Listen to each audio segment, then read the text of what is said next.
야권 대선 주자인 윤석열 전 검찰총장의 부인 김건희 씨가 자신이 과거 유흥업소에 근무했다는 소문에 대해 처음으로 입장을 밝혔습니다. 점 좀 보러 왔는데요.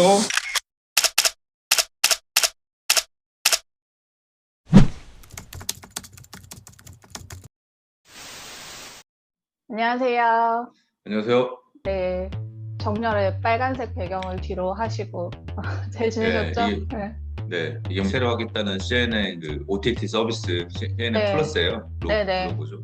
어떻게 보면 CNN이 레거시 매체에서 조금 더 확대 서비스를 확대하겠다고 하는 건데 유튜브 저널리즘까지는 가지 않지만 좀 여기에 대해서 사실 상업적으로 어차피 갈 수밖에 없기 때문에 조금 우려의 시선들이 있죠. 비슷한 지점에서 아마 만날 미리 저희 주제 얘기하기도 전에 미술해 주셨는데 네네. 저희가 이번에 국내에서는 한국에서는 워낙에 줄리 이슈로 이게 정치권에서 문제가 커지고 있고 그게 또 네. 이제 그 유튜브에서 활동하는 그러한 미디어에서 뭐 단독이라고 하는 그런 영상을 이렇게 플레이하면서 이게 주류 언론에까지 뭔가 확전되고 뭐 논란이라고 해야 되나, 노이즈라고 해야 되나, 아니면 알규라고 해야 되나 이런 것들이 계속 이제 미디어 생태계 안에서 막 회전되고 있는 상황이거든요. 그래서 저희가 이제 미디어 톡에서는 정보 중심으로 보통 많이 얘기를 하는데 이번에는 이 핵심 쟁점에 관해서 미디어 비평 관점에서 조금 중요한 지점들을 짚어주시면 좋을 것 같아서 이번에는 줄리 이슈와 그리고 이른바 유튜브 저널리즘에 대해서 저희가 한번 다뤄보겠습니다. 미국에 계시지만은 워낙에 잘 보셨을 것 같아요. 그래서 이게 워낙에 유력 대권 주자인 사람과 얽힌 여러 가지 이야기들이 이제 오가는 와중에서 그게 이제 주류 언론뿐만이 아니라 대한 미디어를 표방하는 유튜브 플랫폼에서 활동하는 미디어도 참전해서 진실탐구라고 하는 그 대의명분을 내세우면서 여러 가지 이슈 파이팅을 하고 있는데 과정에서 이게 보도윤리에 좀 어긋나는 게 아닌가라고 하는 그런 지점도 이제 공인이 아닌 공인의 가족을 둘러싼 지나친 사생활 보도성 그러한 문제가 좀 있는 것 같아서 이 부분에 대해서 지적을 하는 목소리 반대로 진실 탐구 과정에서 필연적으로 있을 수밖에 없는 현상이다라고 이렇게 두둔하고 지지하는 그런 그룹들이 있는데 여기에 대해서 일단 어떻게 좀 생각하시는지 궁금하네요. 말씀하신 대로 이 사안이 뭐 여러 가지 스펙트럼을 담고 있다고 생각을 하고 있고요. 우리가 유튜브 저널리즘이라고 이야기를 하지만 사실 이게 어떻게 보면 온라인 저널리즘의 대표적인 이제 병폐 아니면 대표적인 점 사실 그런 부분들도 있을 수 있을 것 같아요.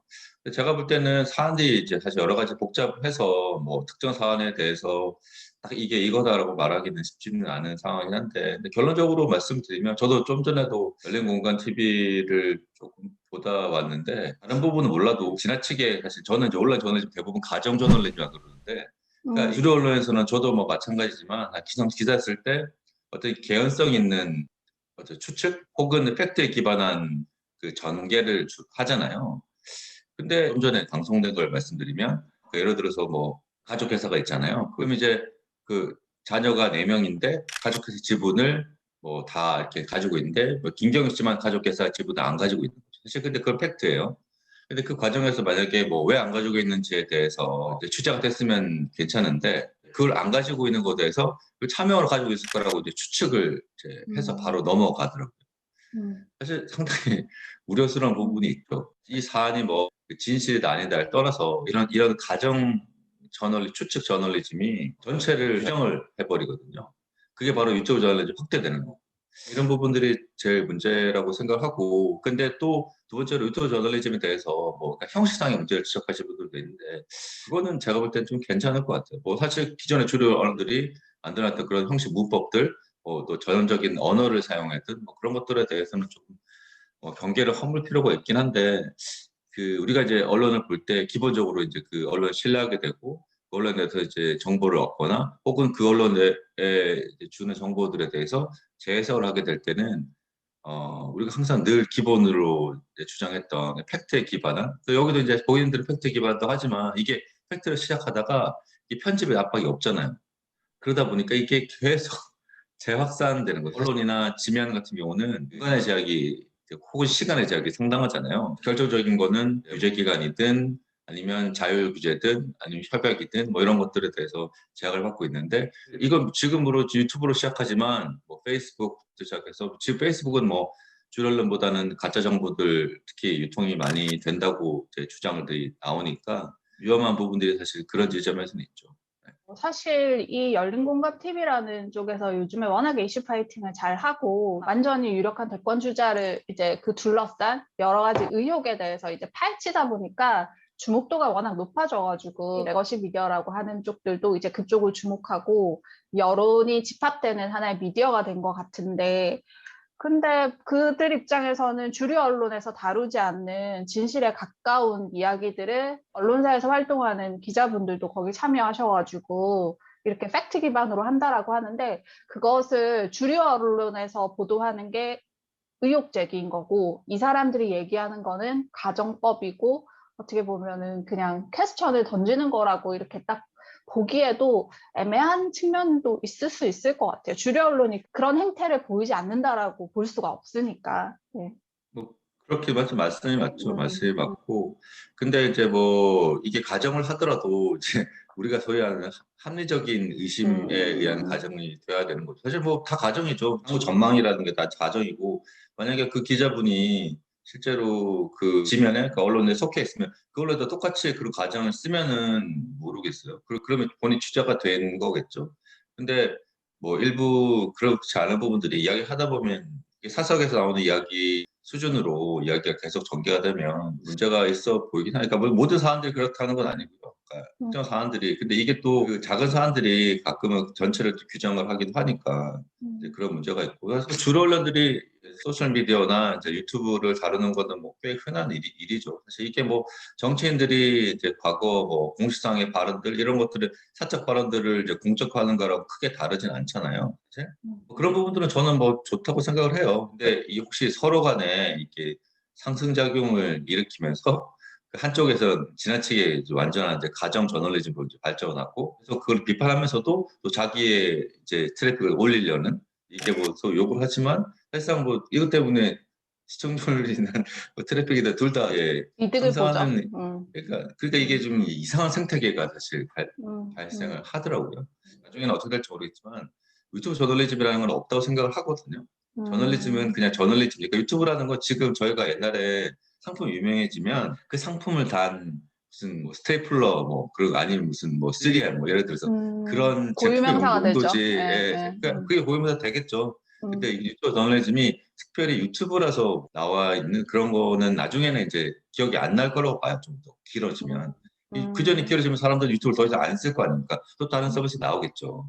음, 100년 이상 가는 서비스가 있지 않으니까. 그래서 저널리즘의 기본 원칙은 이게 뭐 광고 기반이든 어디 기반이든 달라지지 않고 사람들이 궁금해하는 부분에 대해서 팩트 파인딩을 찾아가는 과정이니까 결국에는 이제 그 저널리즘을 기본에 두고 그 저널리즘이 얼마나 벗어났냐. 그리고 유튜브라서 더 허용된다는 거는 아닐 것 같아요. 그러니까 지금의 방식대로는 이제 규제나 제약이 있으면 안 되겠죠. 그리고 변화에 따라서 그런 성원들의 이제 합의에 따라서 규제하고 제약의 철학을 바꿔야 되겠지만 기본적으로 그 어떤 사람에 대해서 뭐 존중이라든지 아니면 우리가 갖고 있는 공통적인 가치에 대한 훼손은 분명 문제가 되겠죠. 음. 네.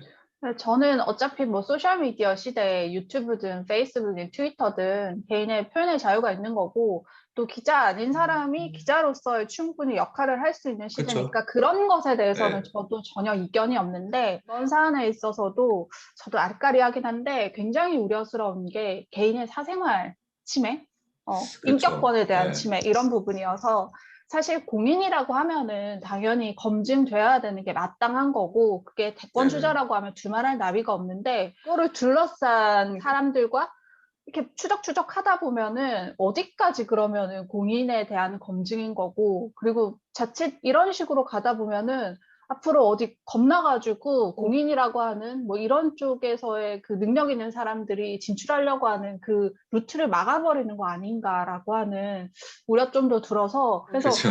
이런 네. 표현의 자유를 이렇게 내세우면서 그리고 이제 진실에 가까운 사실을 검증해가는 과정에서 불가피함을 얘기를 하면서 개인의 사생활이 좀 침해되는 거에 있어서 좀 어떻게 보시고, 사실 미국이나 이런 데서는 워낙에 표현의 자유를 보장하고 있기 때문에 저희와 똑같은 문제가 돌출될 것 같은데, 비교해서 좀 현상을 좀 진단을 해주실 수 있는지. 저도 마찬가지 그 문제의식을 가지고 미국에서 더 심하죠. 타블로이드 수준의 옛날에 트럼프 뭐 여자 문제들도 많이 있었고 그전에도 이제 있었지만 사실 이게 검증이라는 수준에서 발생된 것들은 그 클린턴의 이제 루인스키 사건처럼 직무 중에 발생했던 그런 거에 대해서는 검증의 수준으로 가는데 지금 트럼프나 이런 이제 사안들은 사실 그 대통령 되기 전에 뭐 이랬던 여자 문제들 이런 문제들 많이 퍼지잖아요.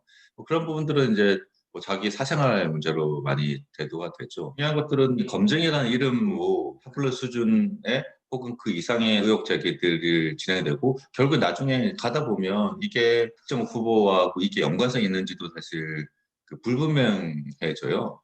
그게 제일 우려스러운 거죠. 그러면서 결국에는 그 후보나 아니면 그 진영에 이제 좀 대립각을 세우는 사람들이 더 많아지게 되고 또 타격을 입게 되고 말씀하신 대로 그 과정에서 개인의 인격권이나 개인의 그 사생활 부분들은 싸그리 사라지죠. 이게 검증의 이름 때문에 모든 언론들이 다 이제 달려들게 되고 과거에 보면 뭐 유명했던 지금도 뭐 계속 있고 우파를 지향하는 그런 매체들도 있잖아요. 그 매체들도 보면 똑같아요.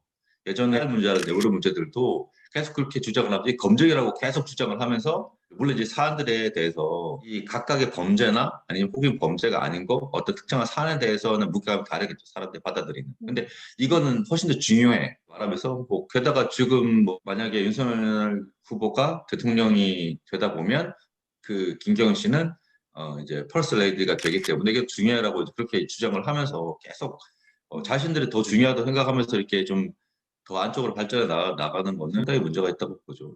궁금한 게, 만약에 타블로이드 매체에서 그런 식의, 미국에서는 막 이렇게 막 인신 공격에 가까운 아니면 명예훼손의 소지가 좀 다분한 그런 내용을 보도했을 때 주류 언론의 반응은 어때요? 아예 무반응으로 네. 가는 건지, 아니면은 뭐 그냥 다른 거기에 대한 노코멘트 하면서 그냥 자기 갈 길 가는 건지, 그런 게 좀 궁금하네요. 각 나라마다 언론 특성이 있고 또 국민 정서가 좀 다른데 미국 언론들 같은 경우는 대표적으로 그 보도를 안 하는 게 원칙으로 한다고 그렇게 해서 뭐 그렇게 이야기를 해요. 이게 좀 자기들의 기준이 있죠. 뭐 거기도 논란이 있지만 이게 뭐 국정에 대해 뭐 영향을 미친다 안 미친다 그걸 떠나서 보도를 하거나 아니면 우리 이걸 보도하지 않겠습니다라고 말을 하고 그 최근에 나타났던 그 대표적인 이제 사안들이 1월 달에 이제 미국 의회에서 이제 폭동이 일어나고 그 폭동을 부추겼다는 이유로 이제 트럼프가 이제 페이스북이나 트위터, 구글에 다 퇴출을 당하지 않습니까?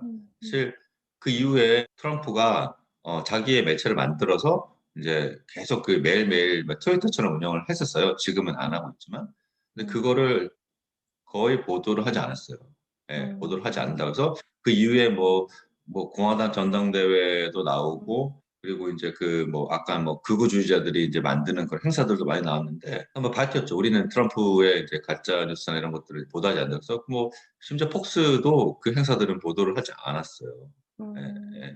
뭐가 좋다? 뭐 개인에 따라 다르죠. 근데 제가 볼 때는 그런 기준들은 좀 충분히 필요해 보입니다. 한국도 아마 일부적으로 뭐 저도 뭐 언론사에 있지만 당연히 기준이 있죠. 그 기준이 있는데 사안에 따라서 좀 움직일 때가 꽤 많아요. 그래서 국가기관이 이런 기준 만든다는 거는 뭐 특정 사안을 이제 뭐 제한할 수 없기 때문에 뭐지만 결국은 이제 첫 시작은 물론 이제 그 시작해서 안 되다 보면 그 사회적으로 뭐 그게 심의든 규제든 뭐 자살 보도 형태의 어떤 규약이든 뭐 그런 것들을 발전할 수 있겠지만 지금은 이제 한국 언론사들은 그런 기준들이 조금 뭐 상이하고 혹은 그 기준들이 좀 미흡한 게 아니라 생각이 듭니다. 네.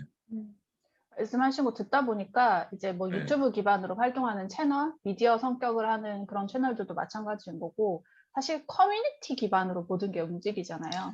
그렇죠. 네. 그러니까 커뮤니티 미디어 형태를 띠고 네. 있으니까 뭐 외부에 적을 만들면은 그 커뮤니티가 공고해지듯이, 그 커뮤니티 미디어가 어느 정도 볼륨을 키우려고 하는 과정에서의 그런 노이즈라든지 아니면은 이슈 파이팅은 필연적인 게 아닌가? 그 커뮤니티 사람들을 그렇죠. 모으기 네. 위해. 그러면 앞으로도 이런 식의 그 이슈 파이팅이 계속 일어나고, 뭐 새로운 미디어가 떴다가 또 아니면은 뭐 말씀하신 대로 시장에서 받아들여지지 않으면 소멸되고 이런 것들이 그냥 계속 그 들쑥날쑥 일어날 수밖에 없겠네요.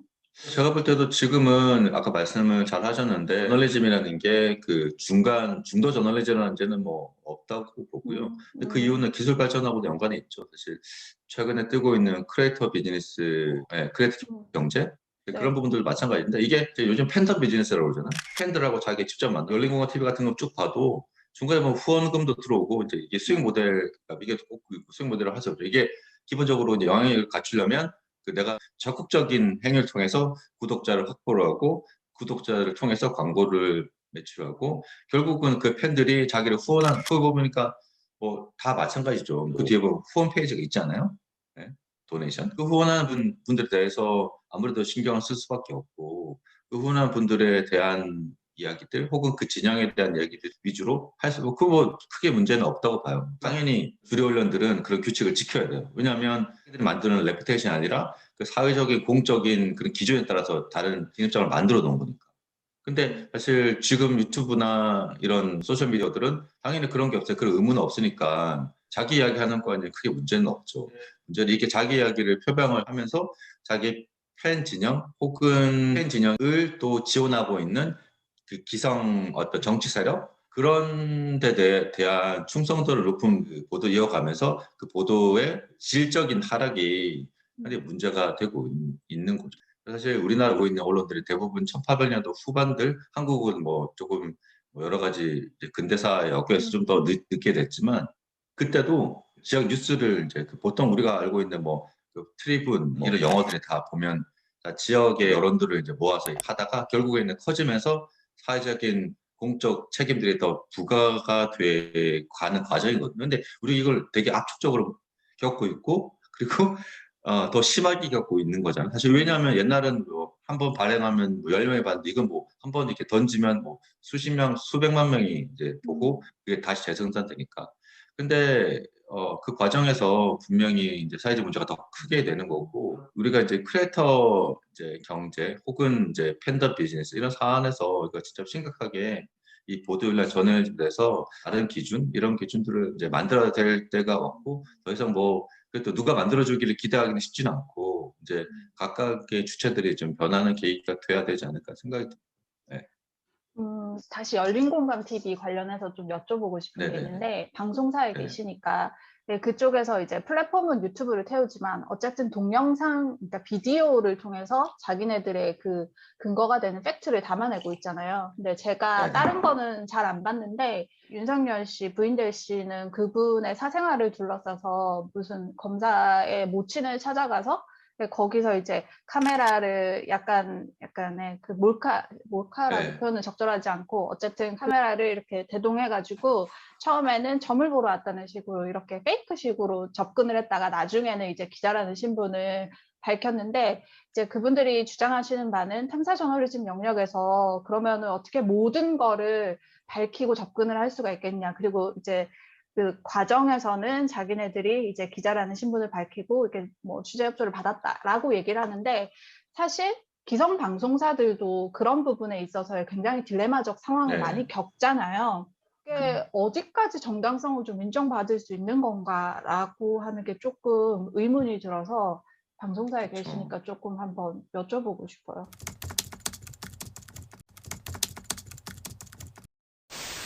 안경 몰카 무대 자리를 숨기고 있던 카메라들 부담감들이 있긴 한데 대부분은 형식 따라 다른데 범죄 행위에 따라서 근데 지금 그 이해하시잖아요. 그게 어쩔 수 없다고. 그렇죠. 상상을 해보시면 그 대부분이 카메라를 가방에 숨겨놓고 더빙은 근데 화면은 그렇게 아래쪽으로 그러면 해명을 해가면서까지 밝혀야 사안이냐 그 사안이 제일 중요한데 만약에 그걸 공권력이 말씀하신 대로 차라리 그렇게 다른 걸 사칭하면서 조사한다고 생각을 해보세요. 진짜 사람들 소름이죠 사실. 사람이 어떻게 생각하냐